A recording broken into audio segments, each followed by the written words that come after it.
I do think it's incredible how strong and how you've been able to cope, really. And I put that down to your really early years, childhood experience, but also the relationship that you've got. You're amazingly close. For most of their marriage, Catherine and William have run one of the tightest media operations in modern royal history. Controlled photographs, careful statements, almost nothing said that wasn't planned weeks in advance.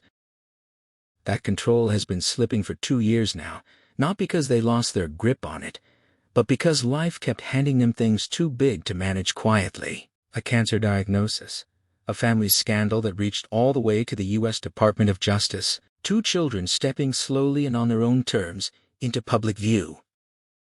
This is the story of how the most private couple in the British royal family ended up saying more, showing more, and revealing more than anyone expected, and why, at this point in their lives, they may not have much choice left. The story really starts in January 2024, with a short clinical line from Kensington Palace. The Princess of Wales had undergone planned abdominal surgery and was recovering well. That was it.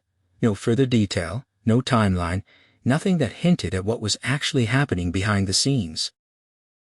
What the public didn't know yet was that post-surgical testing had found cancer. For weeks, Catherine and William said nothing further, and the silence did exactly what silence tends to do on the internet. It filled itself in with speculation. Rumors about her marriage, her health, her whereabouts spread across social media faster than the palace could have ever addressed them, even if it had wanted to. Then in March 2024, Catherine did something no one expected. She recorded a personal video message and released it herself, confirming that tests after her surgery had found cancer and that she was undergoing preventative chemotherapy. She asked for time and privacy for her family. It was a strikingly direct moment from a royal family that has spent decades perfecting the art of saying very little. William, meanwhile, largely disappeared from public duties in the weeks that followed. For a man who had occasionally faced criticism for a lighter public workload, this was a different kind of absence. Not a man avoiding responsibility, but a husband and father choosing to be present at home instead of on a stage. Over the following months, Catherine gave the public a series of unusually candid updates. In June 2024, she described chemotherapy as a roller coaster of good days and bad days. By September, she announced she had completed treatment and was focused on staying well. And on January 14, 2025, she shared the update the world had been waiting for. She was in remission. In her own words, posted on social media and signed simply with the initial C, she said it was a relief to now be in remission and that she remained focused on recovery.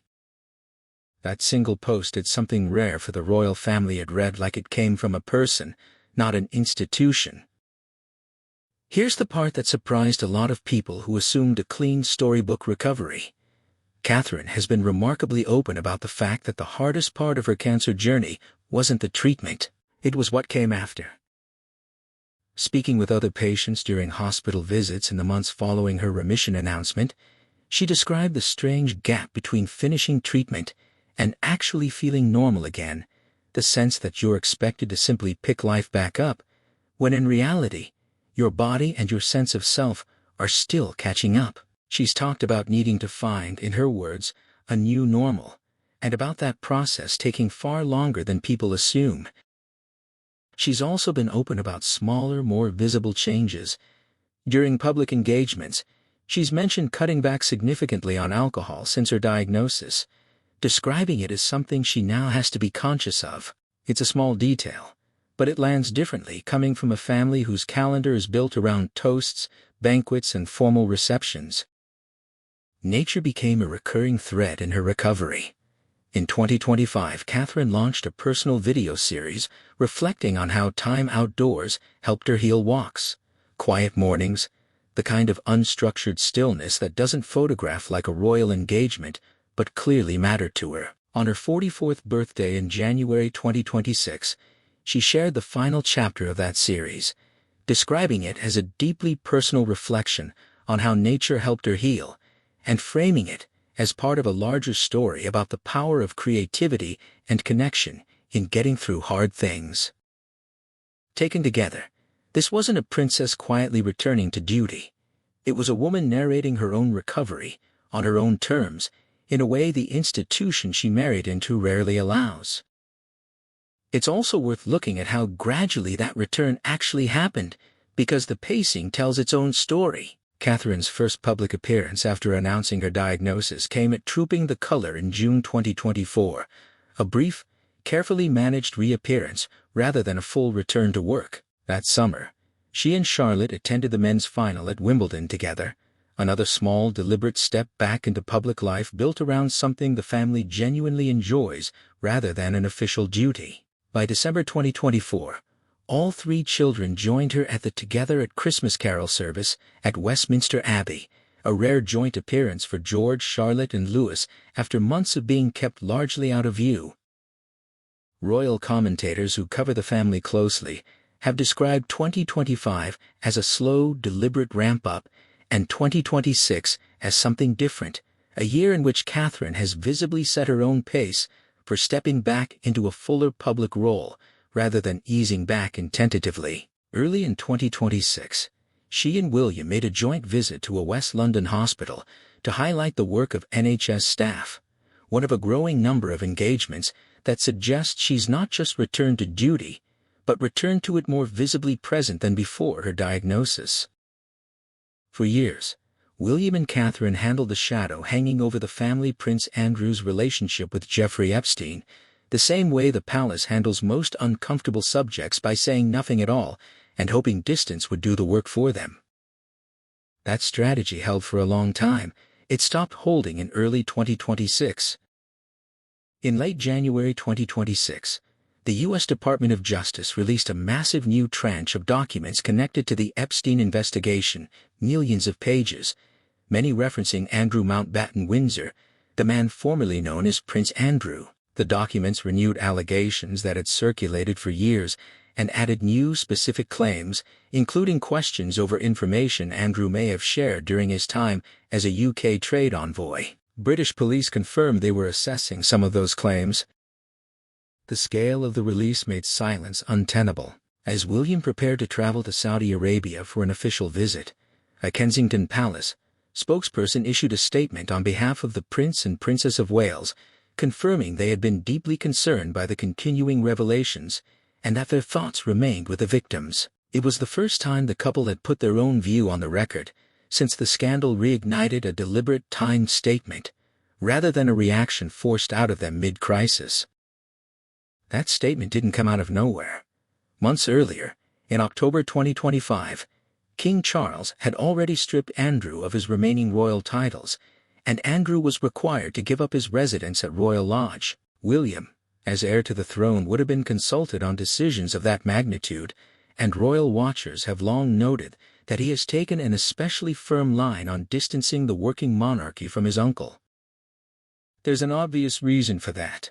William is not simply managing a family relationship, he's managing the institution he will one day lead, and he understands, probably better than anyone else in the family, that public trust in the monarchy cannot survive the perception that it protects its own regardless of what they've done. Even the Earthshot Prize, William's signature environmental charity, found itself drawn briefly into the wider fallout in early 2026 after scrutiny of one of its corporate partners' leadership ties to the Epstein files, a reminder of just how far the shockwaves from this story have traveled, even into places that have nothing to do with Andrew directly. Breaking the silence, then, wasn't really about Andrew. It was William and Catherine drawing a line publicly, deliberately between themselves and a chapter of royal history they clearly want no part of carrying forward. It's worth pausing on just how unusual that timing was too.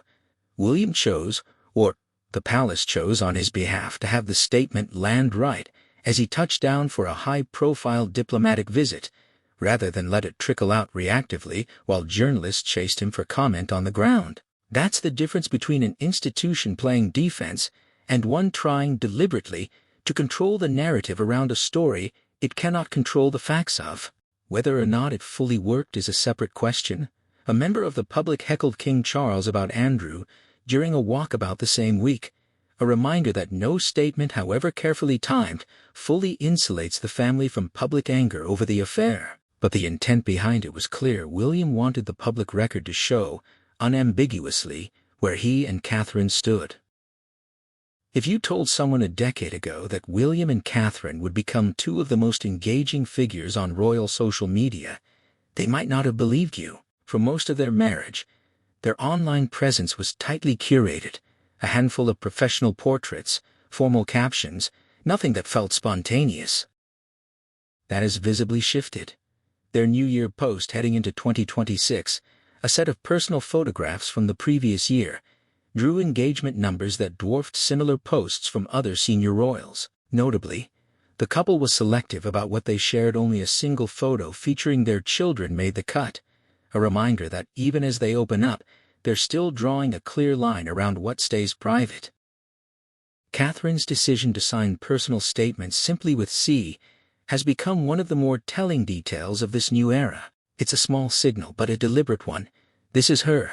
Not a press office, not a statement drafted by committee. Her brother, James Middleton, has spoken about how she's remained fundamentally the same person through all of it, famous now in a way she never asked for, but recognizably herself. Royal commentators have pointed to something bigger happening here than just a few warmer captions. The royal family, as an institution, is increasingly aware that relevance in the next decade depends on connecting directly with younger audiences who have no interest in stiff formality. William and Catherine, whether by instinct or by strategy, appear to be the ones the institution is leaning on to make that connection work. While the public conversation has focused on scandal and health, something else has been happening in the background. William and Catherine have been steadily, deliberately stepping into the responsibilities of a future king and queen. Starting in spring 2026, the two gained the authority to grant royal warrants, official recognition given to businesses and individuals who supply goods or services to the royal household. Until now, that power belonged only to the monarch and a small handful of senior royals. It's a formal institutional signal that William and Catherine are no longer simply the Prince and Princess of Wales waiting in the wings. They are being positioned, procedurally, as the next working core of the monarchy. Their charitable footprint has grown alongside that shift. The Royal Foundation, their primary philanthropic vehicle, has reported substantial growth in income in recent years, with significant support from American donors. The Earthshot Prize, William's environmental initiative launched in 2020, has become a genuinely global platform, expanding its reach with major funding partnerships and a growing roster of finalists working on climate and conservation solutions around the world. Their broader portfolio spans mental health, homelessness, early childhood development, and ocean conservation, a deliberately wide net that reads, less like a young couple's pet causes, and more like a long-term institutional strategy. Royal commentators have described this moment as the couple treating their current roles with the seriousness of a dress rehearsal for the one they'll eventually inherit, not chasing headlines, but building the infrastructure of a modern monarchy piece by piece. The Earthshot Prize is a useful case study in exactly how far that infrastructure now reaches. What started in 2020 as a single annual ceremony has grown into a genuinely global operation, with a network of corporate partners, an independent charity structure, and an annual awards show that has moved from London to cities across multiple continents. This November, the ceremony is set to be held in Mumbai, a clear signal that William intends the prize to keep expanding its footprint well beyond Britain. It hasn't been entirely immune to controversy, either. In early 2026, scrutiny connected to the wider Epstein files reached one of Earthshot's corporate